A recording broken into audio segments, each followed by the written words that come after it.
भागीदारी नहीं है, इसको बंधुआ मजदूर समझा जाता है। और इसके लिए हमने लकीर खींचने का फैसला किया है, संघर्ष के रास्ते पर चलने का फैसला किया है। और समाज के, बिहार भर के समाज के लोगों का काफी आशीर्वाद है, लोगों का समर्थन है, और यह समर्थन 9 तारीख को दिखेगा। तेली हुंकार रैली 9 फरवरी को पटना के मिलर स्कूल में आयोजित है।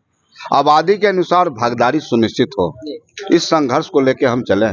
अपने समाज के मालिकों के बीच पिछले महीनों भर से हम यात्रा कर रहे थे घूमते। आज समाज में एक भारी गुस्सा है, आक्रोश है।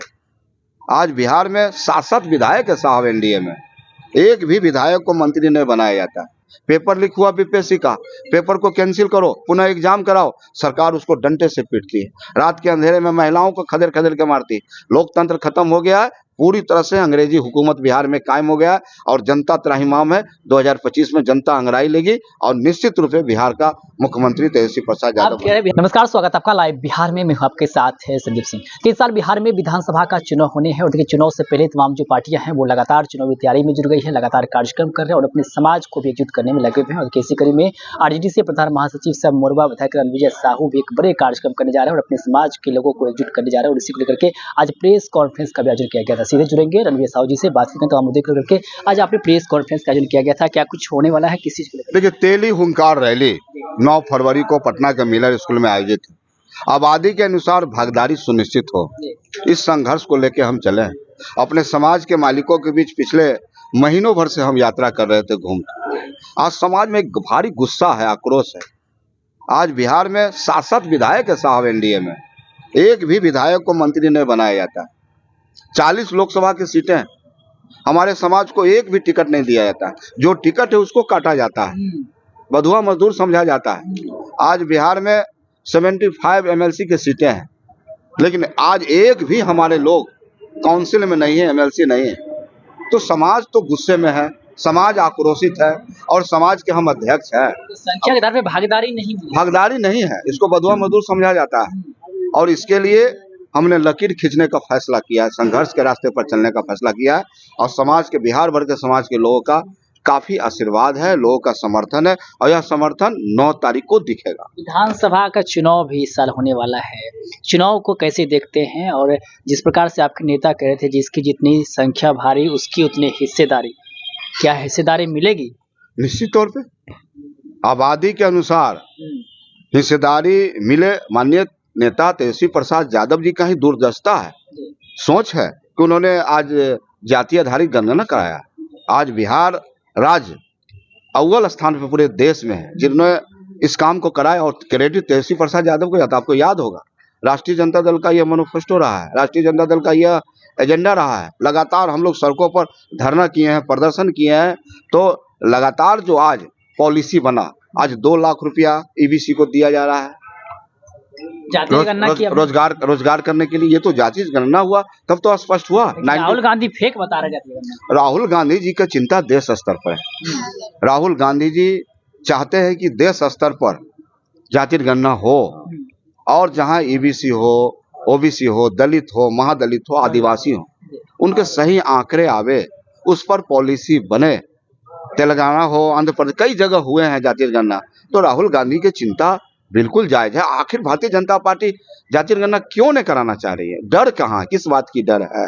कहीं ना कहीं भारतीय जनता पार्टी के नेताओं में डर है, और उसी डर के कारण ये जातीय गणना नहीं कराना चाह रही है। राहुल गांधी लगातार कह रहे हैं कि जातीय गणना होनी चाहिए। लालू प्रसाद यादव जी मुख्यमंत्री नीतीश कुमार के क्षेत्र नालंदा गए थे बीते दिन, और उन्होंने वहां से ऐलान किया कि इस बार तेजस्वी यादव को मुख्यमंत्री बनाना है। ना कभी झुके थे और ना कभी झुकेंगे। कैसे देखते हैं? देखिए, लालू प्रसाद यादव वो मसीहा है, गरीबों के मसीहा, कि 1990 के बाद बाबा साहब के रास्ते पर, जगदेव बाबू के रास्ते पर, जननायक के रास्ते पर लगातार चलने का उन्होंने काम किया है। गरीबों की आवाज दी, आज वंचितों को सदन में भेजने का काम किया। सचमुच लालू प्रसाद यादव नहीं होते तो रणविजय साहू भी मोरबा के एमएलए नहीं होता, राष्ट्रीय जनता दल का प्रधान महासचिव नहीं होता।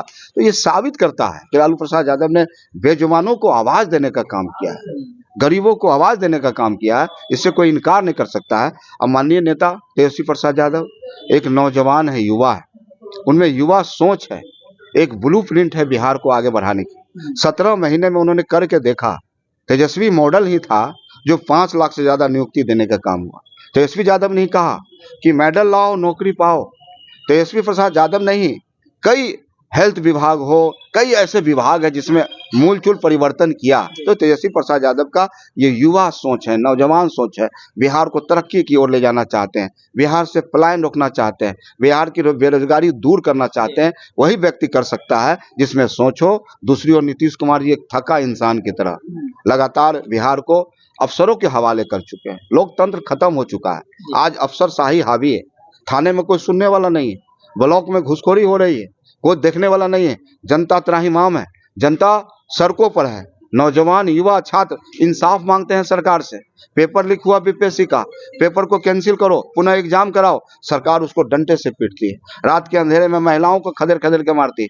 लोकतंत्र खत्म हो गया है, पूरी तरह से अंग्रेजी हुकूमत बिहार में कायम हो गया है और जनता त्राहिमाम है। 2025 में जनता अंगड़ाई लेगी और निश्चित रूप से बिहार का मुख्यमंत्री तेजस्वी प्रसाद आप यादव कह रहे हैं बिहार के मुख्यमंत्री तेजस्वी प्रसाद यादव बनेंगे, लेकिन पिछली बार अगर बात करें 2020 में एनडीए में दल कम थे, घटक दल की संख्या कम थी। इस बार उपेंद्र कुशवाहा की भी एंट्री हुई है और चिराग पासवान भी आए हैं, लेकिन आप लोग में सिर्फ मुकेश सहनी आए हैं। ऐसे में मुकाबला कैसे देखते हैं और कैसे बेड़ा पार होगा, कितनी चुनौती होगी आप लोग? देखिए, विजन होना चाहिए। हमारे नेता के पास एक विजन है, सोच है, एक डॉक्यूमेंट्स है, एक ब्लूप्रिंट है, एक कैसे राज्य को हम आगे ले जाएंगे। और जनता भरोसा करती है मुद्दे पर।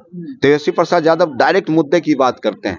भारतीय जनता पार्टी कभी हिंदू कभी मुस्लिम की बात करती है, कभी मंदिर मस्जिद में उलझाना चाहती है, लेकिन दूसरी ओर आप जब देखेंगे तो तेजस्वी प्रसाद यादव तर्कों में बात करेंगे। वो पलायन की बात करते हैं, रोजगार की बात करते हैं, तरक्की की बात करते हैं, बेरोजगारी की बात करते हैं, नौजवान को आगे बढ़ाने की बात करते हैं। वही दूसरी ओर तमाम जो पार्टियां हैं सिर्फ गाल बजाने में है, प्रोपेगेंडा फैलाने में है और सिर्फ बोलने में उनको विश्वास है। और वही नेता प्रतिपक्ष तेजस्वी प्रसाद यादव को काम करने में विश्वास उन्होंने साबित किया है। इसलिए बिहार मांगता है परिवर्तन, बिहार मांगता है तेजस्वी प्रसाद यादव। बहुत धन्यवाद करनी। तो देखिए, हमारे साथ बातचीत करते हैं आरजेडी प्रधान महासचिव साहब मोरबा विधायक रणविजय साहू, जिन्होंने साफ कहा कि जो दूसरी पार्टियां हैं बीजेपी के साथ साथ जो भी एनडीए में है, वो लोग सिर्फ धर्म की राजनीति करते हैं, लेकिन हम लोग विकास की राजनीति करते हैं, हम लोग रोजगार की बात करते हैं। और हमारे नेता जो तेजस्वी प्रसाद यादव है वो हमेशा रोजगार को बढ़ावा देते हैं, युवाओं के साथ वो लगातार है। और आगामी विधानसभा चुनाव को लेकर के भी कह रहे हैं कि तेजस्वी यादव ही मुख्यमंत्री बने। वहीं लालू प्रसाद यादव के बयान को लेकर भी हमने सवाल किया। और वही देखिए, सबसे बड़ी बात, आज का जो प्रेस कॉन्फ्रेंस रखा गया था दिल्ली हुंकार रैली को लेकर के, जो बीते जो आगामी 9 फरवरी को पटना के मिलर हाई स्कूल ग्राउंड में होना है। और इसको लेकर के देखिए प्रेस वार्ता की है और अपने समाज को कैसे आगे बढ़ाएं इसको लेकर के उन्होंने बातचीत की है। क्या कुछ कहते हैं वो आप सुन रहे थे। आप भी मेरा प्रतिक्रिया हमें कोई दे सकता है। लाइव बिहार, आप सभी का बहुत बहुत धन्यवाद। शिव सागर जो महाराष्ट्र के निवासी है, हमारे राष्ट्रीय अध्यक्ष है, अखिल भारतीय दैनिक महासभा के और पूर्व मंत्री भी, और मैंने उन्हें भी आमंत्रित किया है। मैंने छत्तीसगढ़ राज्य के कई विधायक को आमंत्रित किया है। मैं उत्तर प्रदेश के कई समाज के विधायकों को आमंत्रित किया है। हम झारखंड के पूर्व मंत्री और कई एमएलए को मैंने आमंत्रित किया है और सभी बिहार के जितने एमएलए हैं समाज के, उनको भी आमंत्रित करने का काम किया। पार्टी से और हमारे पार्टी से भी निश्चित रूप से मुख्य अतिथि के रूप में माननीय नेता प्रतिपक्ष भी इस कार्यक्रम में उपस्थित